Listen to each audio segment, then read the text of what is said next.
Boa noite. Hoje é o dia no qual as imagens contam sozinhas o que aconteceu em Brasília.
A baderna que tomou conta da esplanada dos ministérios, essa que você acabou de ver, é inaceitável, disse hoje o ministro da Defesa, falando em nome do presidente, ao decretar o uso das Forças Armadas para manter lei e ordem. Os soldados já estão na esplanada dos ministérios e nós vamos ao vivo a Brasília com Giovana Teles, que está acompanhando. Giovana, boa noite. Boa noite, William. Boa noite a todos. Olha, as ruas que dão acesso aqui à esplanada dos ministérios estão fechadas. O trânsito está bloqueado ainda, apesar da manifestação ter acabado no começo da noite. Normalmente, as ruas são liberadas, o trânsito é reaberto 2 horas depois que as manifestações acabam. Mas esse decreto para garantia da lei e da ordem mudou tudo. A gente vai mostrar agora imagens que foram feitas há pouco aqui na esplanada dos ministérios e mostram os militares do Exército, militares da Força Nacional de Segurança espalhados aqui ao longo da esplanada dos ministérios. Eles estão principalmente na frente dos prédios dos ministérios, especialmente dos que foram mais danificados, dos que foram mais depredados. E a gente vê aí, estão usando também cães, eles portam segurança para eles, os carros passam direto aqui nessa área perto da Praça dos Três Poderes. A atuação conjunta dos militares dispersou a manifestação que foi convocada pelas centrais sindicais para protestar contra as reformas propostas pelo governo Temer. Primeiro foi esvaziada a área aqui mais perto do Congresso Nacional. Os manifestantes foram se deslocando mais para o outro lado da esplanada, perto da rodoviária do Plano Piloto. Desde o fim da manhã, a gente já mostrou aí algumas imagens, houve depredações de prédios, quebra de computadores dos ministérios, incendiaram parte do térreo do Ministério da Agricultura e outro edifício muito afetado também foi o do Ministério da Ciência e Tecnologia. A repórter Geisa Duarte foi lá no Ministério e mostra os estragos. Aqui no Ministério de Ciência e Tecnologia, o cenário é de destruição total. Os vidros aqui da entrada principal foram totalmente quebrados. A gente só vê caco de vidro, esquadria de alumínio. Na portaria principal, só para a gente ver o tamanho da pedra que esses manifestantes arremessaram. Olha só, o tamanho dessa pedra que quebrou aqui a porta principal. A gente está aqui num corredor que está parcialmente alagado, a gente está vendo aqui a mangueira que os bombeiros precisaram usar para apagar o fogo. E aqui dentro, a gente vai mostrar agora uma sala onde foi tudo quebrado. Pegou fogo e as pessoas entraram aqui para depredar. Vamos dar uma mostrada aqui, está sem luz por causa do perigo de um curto-circuito. A engenharia aqui do prédio suspendeu a iluminação. Olha só. As mesas, olha essa mesa totalmente queimada, computadores. Aqui a gente tem um teclado, olha como ficou esse teclado. A gente tem tudo espalhado, né? As cortinas, os vidros foram completamente quebrados, o ar-condicionado, olha, derreteu. Esses funcionários não vão voltar tão cedo aqui, porque, segundo os engenheiros, eles vão demorar de 4 a 5 dias para tentar limpar a área e, mais ou menos, organizar para que possa receber de novo os funcionários. Agora, olha isso aqui. Até placas de sinalização lá fora foram arremessadas, estão aqui dentro da sala. Foram utilizadas exatamente para quebrar os vidros. Giovana, a gente conferiu o grau da baderna, da violência cometida na rua, mas eu queria concentrar um pouco agora no lado político do que aconteceu hoje à tarde aí em Brasília e que você está acompanhando. Essa baderna foi traduzida também, e eu vou usar a mesma expressão, lá dentro do Legislativo, foi uma baderna política também. Porém, aparentemente, pelo que a gente pôde acompanhar, precisamos ouvir o que você tem a dizer, essa baderna política acabou tendo o resultado contrário ao que os baderneiros queriam. A base aliada do governo acabou, na hora do perigo, se juntando um pouquinho. Olha, William, a repercussão do decreto presidencial autorizando o uso das Forças Armadas para a garantia da lei e da ordem foi imediata, tanto na Câmara quanto no Senado. O líder da rede no Senado, Randolfo Rodrigues, entrou no STF com um mandado de segurança contra o decreto.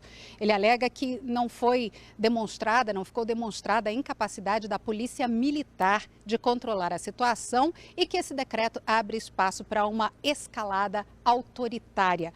O ministro Dias Toffoli já está analisando esse pedido. Na Câmara quase teve briga para valer. No plenário, o que motivou essa temperatura altíssima foi o fato de Rodrigo Maia ter solicitado reforço para a proteção do Congresso. Mas a primeira informação que chegou à Câmara é que ele tinha pedido o Exército na rua para defender o poder legislativo. Teve gritaria, teve bate-boca, e aí Rodrigo Maia correu para divulgar nas redes sociais e no plenário o pedido que ele tinha feito ao presidente da República, que mostra que foi o de reforço com a Força Nacional de Segurança. O apoio das Forças Nacionais, sim. Agora, qual foi o instrumento que ele usou? É uma decisão do governo. Agora, de fato, o ambiente na esplanada era grave e para garantir, né, a segurança tanto dos manifestantes como daqueles que trabalham nos ministérios e na Câmara e no Congresso, eu fui ao presidente, mas conversei com ele e achava que era importante que a Força Nacional pudesse colaborar nesse momento junto com a Polícia do Distrito Federal. Agiu corretamente o presidente da Câmara a lhe solicitar um reforço da segurança, até porque era evidente que coisas muito piores do que aconteceram poderiam acontecer. É tão absurda essa invocação das Forças Armadas para ocupar as ruas de Brasília e a esplanada dos ministérios, que o próprio ministro da Defesa tentou botar na conta do presidente da Câmara, que, por sua vez, retirou de sua responsabilidade a convocação. Portanto, é aquela história, como ninguém tem coragem de assumir uma medida tão grave e absurda, um tenta jogar a culpa no outro. William, agora voltando à sua pergunta, se o perigo serviu de elemento de união da base de Temer no Congresso. Na Câmara se percebeu melhor isso, viu? Diante dessa primeira grande manifestação contra esse governo, depois das denúncias envolvendo o presidente, parlamentares voltaram a se aglutinar para dar força àquele discurso que a gente vem falando, de que mesmo o presidente devendo explicações, o trabalho do legislativo tem que seguir normalmente. Depois de toda essa confusão que a gente mostrou, o presidente da Câmara retomou a sessão para votar medidas provisórias. Como protesto, a oposição se retirou, saiu do plenário e a base continuou lá votando. No meio da tarde também, o PSDB desceu do muro e declarou que fica na base do governo. Outras ações também nesse mesmo sentido são colocar na mira a JBS e os financiamentos do grupo junto ao BNDES. Tem pedidos de CPI já apresentados sobre isso. E um parlamentar usou uma figura de linguagem interessante. Ele comparou a situação da base de Temer quando saiu a delação da JBS, quando a gente bate ali o pé num formigueiro, fica meio aquele salve-se que puder, salve-se quem puder. E hoje não, eles estavam mais unidos. Mas essas análises políticas nos últimos dias têm validade curtíssima, né, William? Tem, é uma característica da nossa crise, Giovana, a velocidade com que os acontecimentos se sobrepõem. Muito obrigado, boa noite para você em Brasília. O comandante do Exército, general Eduardo Vilas Boas, comentou a jornalistas o decreto do uso do Exército, afirmando que acredita na capacidade da polícia de preservar a ordem e que não há risco para o sistema democrático do país. Nós continuamos ao vivo em Brasília, agora conosco Letícia de Oliveira. Letícia, boa noite. O que levou o Exército, eu vou me corrigir. O que levou o Executivo a decretar o uso das Forças Armadas, Letícia, se ficou claro que o Legislativo queria a Força Nacional? São coisas diferentes, é bom que as pessoas não confundam. Será que o Gabinete de Segurança Institucional achava a coisa mais grave ainda do que parecia? Primeiro, boa noite, William. Olha, a intenção do governo era ignorar a manifestação, mas depois de colocar as Forças Armadas na rua, teve que se explicar. O presidente Michel Temer enviou um comunicado aos presidentes da Câmara e do Senado, explicando o porquê de autorizar o uso das Forças Armadas e não da Força Nacional, como pediu o presidente da Câmara. Temer disse que não havia efetivo suficiente da Força Nacional aqui em Brasília, por isso a saída foi colocar militares do Exército e fuzileiros navais na esplanada para garantir a integridade física das pessoas, a evacuação e segurança dos ministérios, que a gente viu aí foram depredados, e também para proteger os prédios públicos. O governador de Brasília, Rodrigo Hollenberg, disse que ficou surpreso, divulgou uma nota dizendo que foi uma medida extrema, adotada sem o conhecimento do governo local e sem a anuência do governo local. Citou que para adotar uma medida dessas, o Distrito Federal deveria primeiro dizer não ter condições, meios para garantir a ordem pública e a segurança. Agora, no Planalto, a conversa foi outra, de que os órgãos de inteligência já tinham alertado o governo local sobre a iminência de atos violentos e que o governador nada fez. Por isso, a alternativa foi editar esse decreto autorizando o uso das Forças Armadas. Só para contextualizar, Hollenberg é do PSB, partido que até poucos dias estava na base do governo, mas decidiu desembarcar depois da delação da JBS e das suspeitas sobre o presidente. A CUT e a Força Sindical divulgaram notas dizendo que vândalos se infiltraram nas manifestações. E o presidente Michel Temer ficou até depois de 11 da noite no Palácio do Planalto, reunido com o ministro do Gabinete de Segurança Institucional, general Sérgio Etchegóin. E amanhã cedo o governo volta a se reunir às 9 da manhã numa outra reunião, também para avaliar a necessidade de manter ou não as Forças Armadas nas ruas, William. Letícia, você e a Giovana vão traçando um quadro que dá para a gente ter uma ideia do mosaico e das confusões. A Giovana nos relatou como, por exemplo, na Câmara, a base aliada aparentemente, diante do perigo do que estava acontecendo, se movimentou um pouco mais coesa. Agora, no Senado, que a gente acompanha no noticiário hoje, é outro quadro. Ali, aqueles que teoricamente são da base do governo entraram em conflito aberto.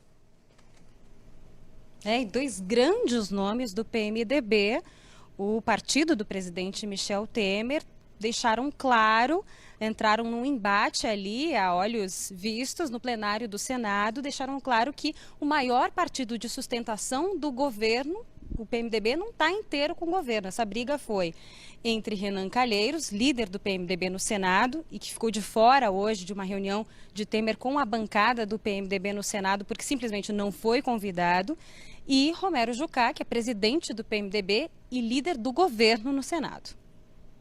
Se esse governo não se sustenta, é verdade ou não é, não serão as Forças Armadas que vão sustentar esse governo. E não dá para passar para o país a ideia de que o governo de Michel Temer vai dar certo por causa do Legislativo.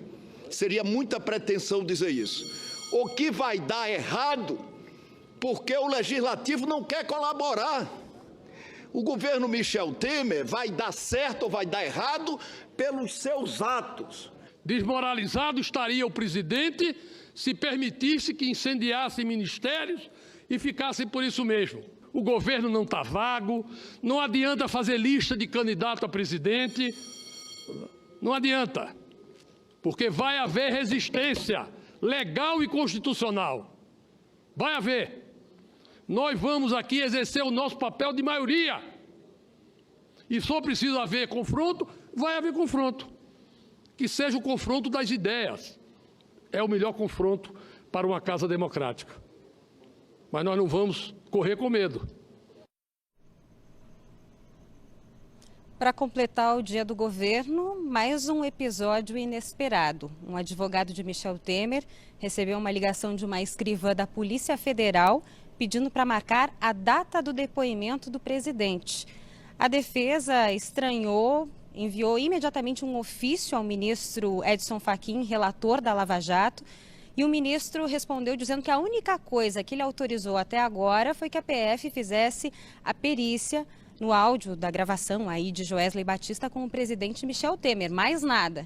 Nessa mesma decisão, o ministro Fachin pediu que a Polícia Federal devolva o inquérito sobre o presidente ao Supremo Tribunal Federal. E a Polícia Federal, William, não quis se manifestar. Muito obrigado, Letícia. Boa noite para você em Brasília. No Rio de Janeiro, houve tumulto em frente à Assembleia Legislativa durante a votação do aumento da contribuição previdenciária dos servidores do Estado. Dentro do plenário, deputados reunidos para votar um dos pontos mais críticos do pacote de austeridade fiscal do Rio. Na pauta, o aumento da contribuição previdenciária dos servidores, de 11% para 14%. E da contribuição patronal, de 22% para 28%. O projeto foi aprovado por 39 votos a 26. As duas medidas entram em vigor daqui a 90 dias. Mas a cobrança dos servidores só começa quando os salários e o 13º estiverem em dia. Do lado de fora, a tarde foi de confusão e quebra-quebra. Manifestantes tentaram invadir a Assembleia Legislativa e foram impedidos pelos policiais.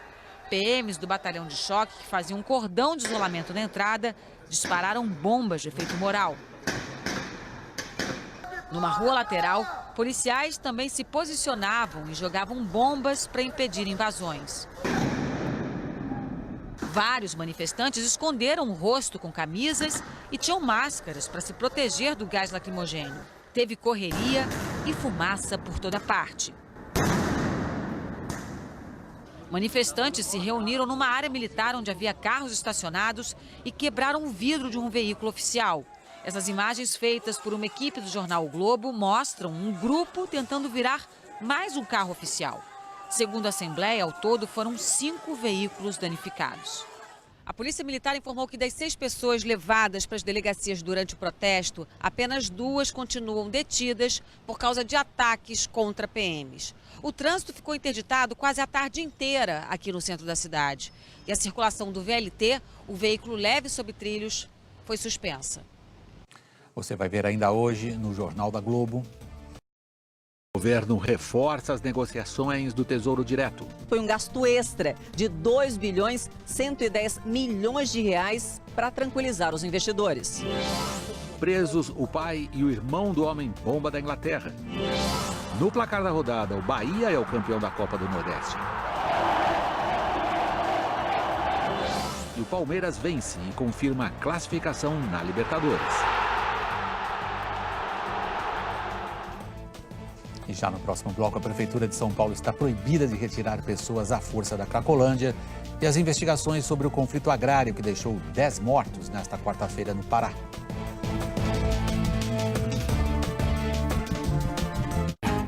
A gente queria pedir...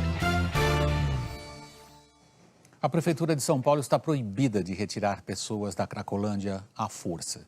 A Justiça acolheu um pedido feito pela Defensoria Pública que considerou abusivas as últimas ações da Prefeitura na região que fica no centro da capital paulista. O repórter Felipe Ciani tem as informações ao vivo.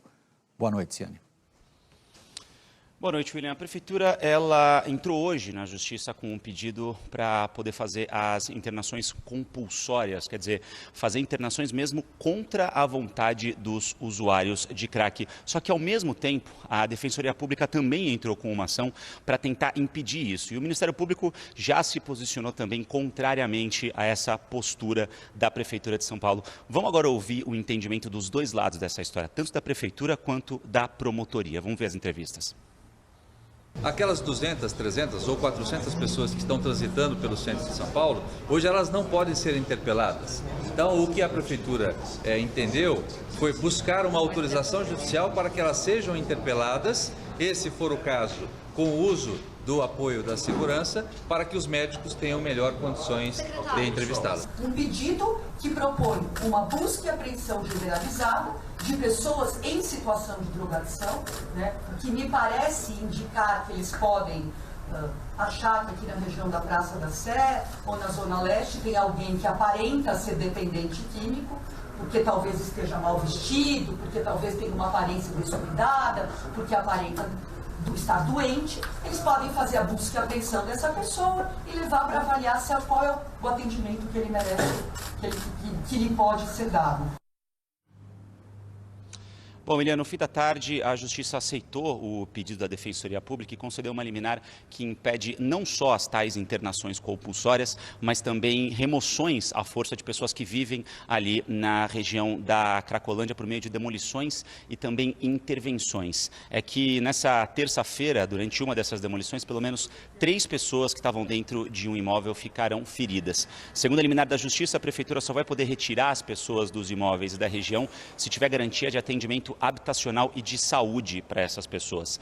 A Prefeitura informou que vai cumprir essa liminar e que já começou a fazer o cadastramento dessas famílias. Também informou que quem topar sair dessas regiões vai sim ter um atendimento habitacional e quem resistir vai responder ações na Justiça. E uma outra informação bastante importante também de hoje, William, é que a secretária de Direitos Humanos da Prefeitura de São Paulo, Patrícia Bezerra, pediu demissão agora à noite. Ela teria dito numa reunião com movimentos sociais que a ação na Cracolândia do último domingo foi desastrosa, William. Muito obrigado, Tiane. Boa noite para você. Começa no Pará a investigação do governo do estado para apurar a morte de 10 pessoas, hoje, numa fazenda em um confronto entre policiais e poceiros no sul do estado. No início da noite, a cúpula da Segurança Pública do Pará falou sobre as mortes na fazenda Santa Lúcia, em Pau d'Arco, sul do estado. Segundo a polícia, o confronto aconteceu durante uma operação para cumprir 14 mandados de prisão contra suspeitos de 2 tentativas de homicídio e da morte de um vigilante da fazenda. Havia indícios de que esse grupo armado estava nas imediações e lá foi feita uma varredura, né, pelas equipes que compunham a operação. Quando justamente da localização desse bando, que estava homiziado numa área de mata, os policiais foram recebidos a bala e revidaram. Entre os mortos estão 9 homens e uma mulher. A Polícia Civil diz que as vítimas e os suspeitos estavam escondidos na fazenda e que pelo menos 4 dos mortos no confronto estavam com as prisões decretadas. A polícia afirmou que apreendeu 11 armas durante a operação. Nenhum policial ficou ferido. E de acordo com a Secretaria de Segurança Pública, somente após a troca de tiros é que os policiais constataram que 10 pessoas estavam mortas. Os conflitos na fazenda Santa Lúcia começaram em 2015. Ela já foi invadida 3 vezes por poceiros. No mês passado, o dono da fazenda e 2 vigilantes foram atacados numa emboscada. Um dos seguranças morreu com um tiro na cabeça. Nesta quinta-feira começa a perícia nos corpos das 10 vítimas do confronto de hoje com os policiais. O Ministério Público mandou 2 promotores para a região para acompanhar as investigações. Esta noite, eles já começaram a ouvir testemunhas para apurar o caso. A gente está acompanhando quantas mortes houve, os familiares, verificando a necessidade de uma investigação rígida, livre de qualquer vício. Virão outros promotores para a redenção, para a gente amanhã sentar e traçar outros planos de como a gente vai agir. O secretário de Segurança do Pará disse que determinou uma investigação rigorosa para saber se houve ou não abuso policial durante a operação. Não vamos ser hipócritas e negar a dimensão do episódio. Então, uma equipe imparcial, isenta, fora do local, que realizará os inquéritos. Daqui a pouco o placar da rodada e a seguir o governo faz leilões extras do Tesouro Direto para tranquilizar investidores.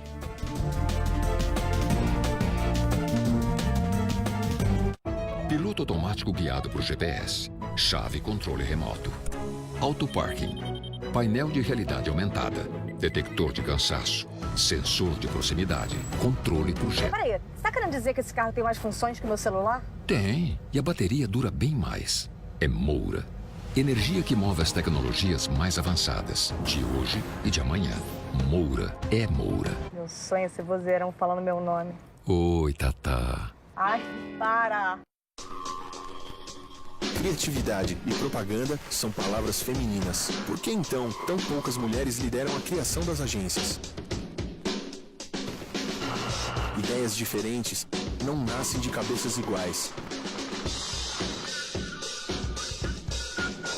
Venha fazer a diferença para o futuro da publicidade. Inscreva-se no Festival Mundial de Publicidade de Gramado. Nunca a diferença fez tanta diferença. Meus humanos mandaram bem. Aquilo ali na mão deles não é só um celular. É um celular que veio grátis no Combo Multi. Aí tem o 4G mais rápido do Brasil. O dobro de internet no celular e o dobro de internet em casa. E mais 15 mil conteúdos para assistir onde quiser. Vixe, quero ver comprar ração para tanto pipoca. Traga seu número para o Combo Multi. São 50 GB para a família toda navegar. Hoje, Brasília pegou fogo. Chegou um impasse. Esse impasse chegou ao ponto de a gente ver hoje cenas de Brasília em chamas com o Exército, as Forças Armadas sendo acionadas. Daqui a pouco, Fernando Gabeira e sua filha Maia Gabeira num papo certo na hora certa. Esse chamado de golpista, como é que você reage a esse insulto? Depois do Jornal da Globo... Existe uma gravação que ninguém fala nela. Conversa com Bial. Oferecimento Bradesco. Seu próximo passo é sempre o mais importante. Pra frente.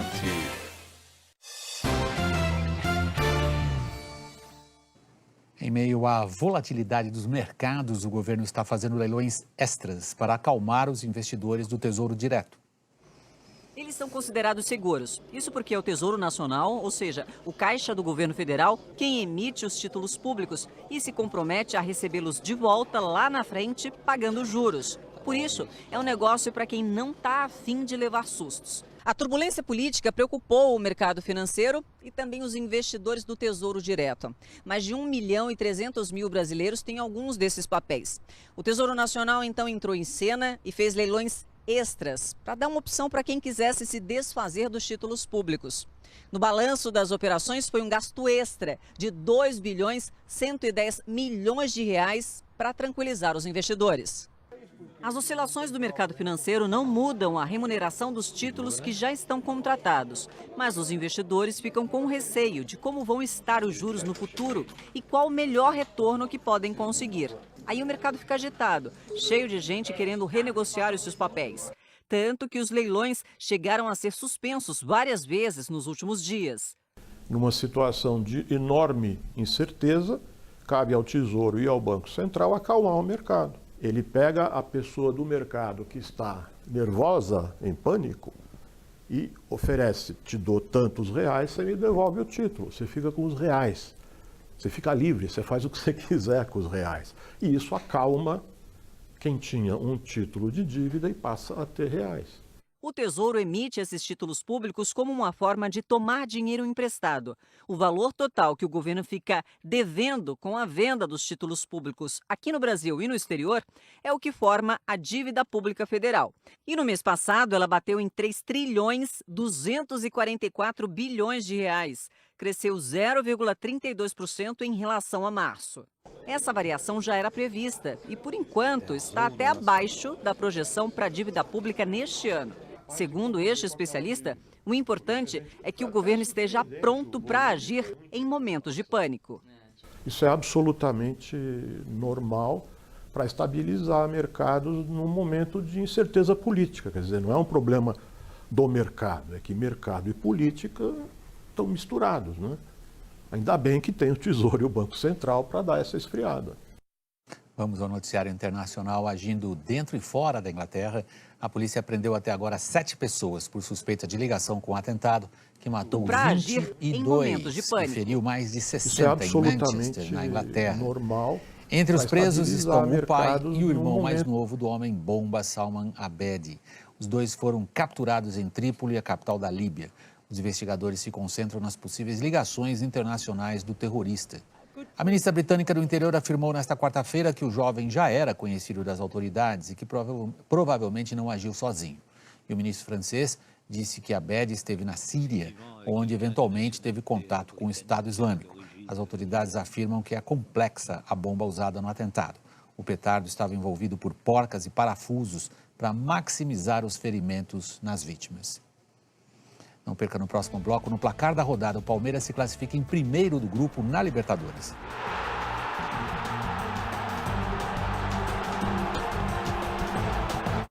Agro, a indústria. A rodada de futebol desta quarta-feira teve Libertadores, Copa do Brasil e uma grande festa do torcedor baiano na final da Copa do Nordeste. A Abel Neto traz o futebol todo da quarta-feira agora pra gente no placar da rodada. Abel, boa noite. Boa noite, William. Boa noite a todos. Vamos começar então com a final do Nordestão, Copa do Nordeste. Bahia e Sport jogaram na Fonte Nova. Lembrando que o primeiro jogo, empate de 1-1 semana passada, lá em Pernambuco, e hoje mais de 40 mil pessoas na Arena Fonte Nova. Uma linda festa das duas torcidas, principalmente da torcida do Bahia, no mosaico aí, lembrando os dois títulos brasileiros do Bahia, 59 e 1988.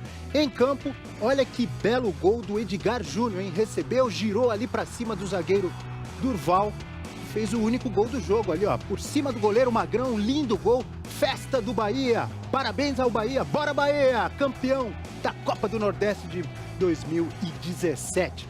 Merecida a festa do torcedor baiano. Vamos falar agora de Copa do Brasil, primeiro com uma informação legal para o torcedor do Galo, do Atlético Mineiro. Olha o Valdívia aqui, ó, mais novo reforço, agora é oficial.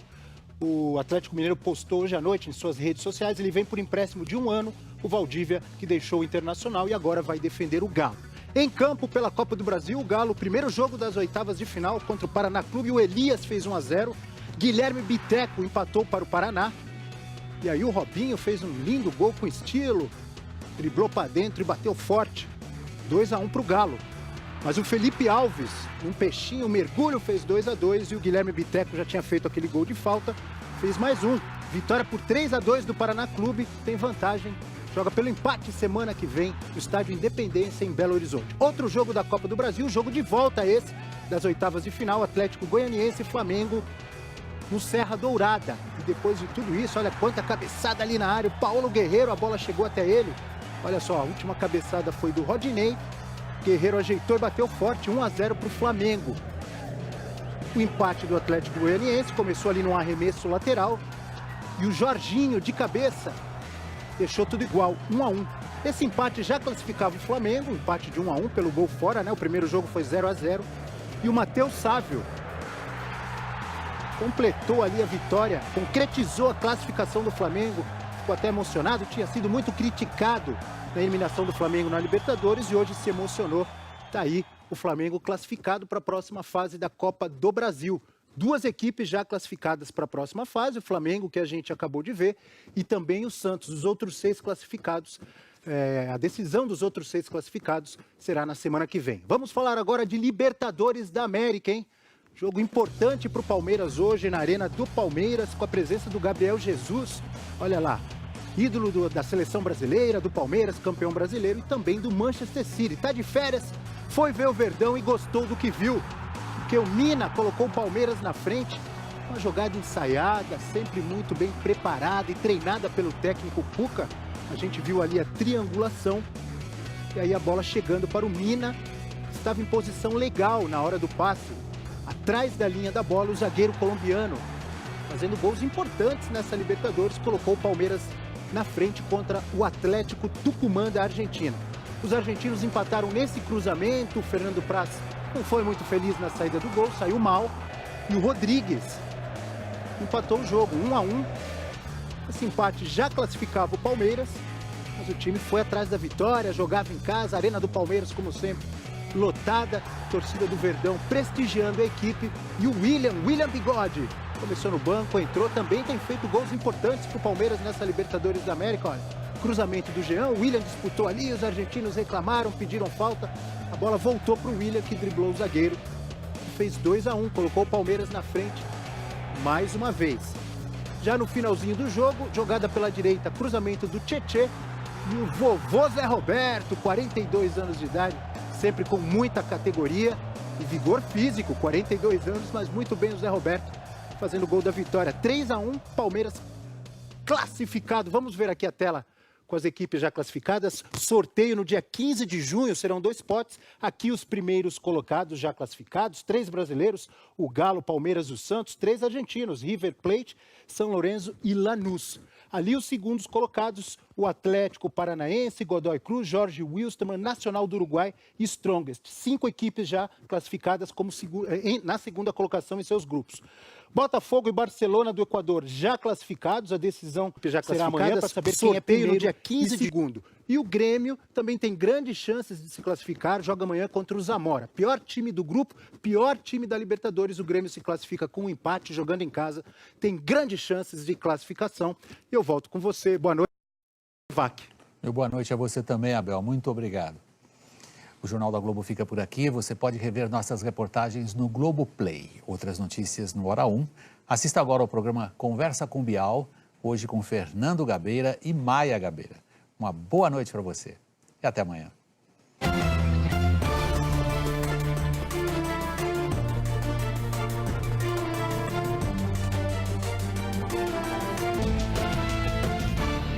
Boa noite. Hoje é o dia no qual as imagens contam sozinhas o que aconteceu em Brasília.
A baderna que tomou conta da esplanada dos ministérios, essa que você acabou de ver, é inaceitável, disse hoje o ministro da Defesa, falando em nome do presidente, ao decretar o uso das Forças Armadas para manter lei e ordem.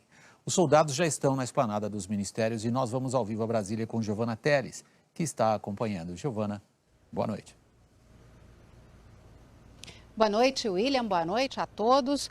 Olha, as ruas que dão acesso aqui à esplanada dos ministérios estão fechadas. O trânsito está bloqueado ainda, apesar da manifestação ter acabado no começo da noite. Normalmente, as ruas são liberadas, o trânsito é reaberto 2 horas depois que as manifestações acabam. Mas esse decreto para garantia da lei e da ordem mudou tudo. A gente vai mostrar agora imagens que foram feitas há pouco aqui na esplanada dos ministérios e mostram os militares do Exército, militares da Força Nacional de Segurança espalhados aqui ao longo da esplanada dos ministérios. Eles estão principalmente na frente dos prédios dos ministérios, especialmente dos que foram mais danificados, dos que foram mais depredados. E a gente vê aí, estão usando também cães, eles portam segurança para eles, os carros passam direto aqui nessa área perto da Praça dos Três Poderes. A atuação conjunta dos militares dispersou a manifestação que foi convocada pelas centrais sindicais para protestar contra as reformas propostas pelo governo Temer. Primeiro foi esvaziada a área aqui mais perto do Congresso Nacional. Os manifestantes foram se deslocando mais para o outro lado da esplanada, perto da rodoviária do Plano Piloto. Desde o fim da manhã, a gente já mostrou aí algumas imagens, houve depredações de prédios, quebra de computadores dos ministérios, incendiaram parte do térreo do Ministério da Agricultura e outro edifício muito afetado também foi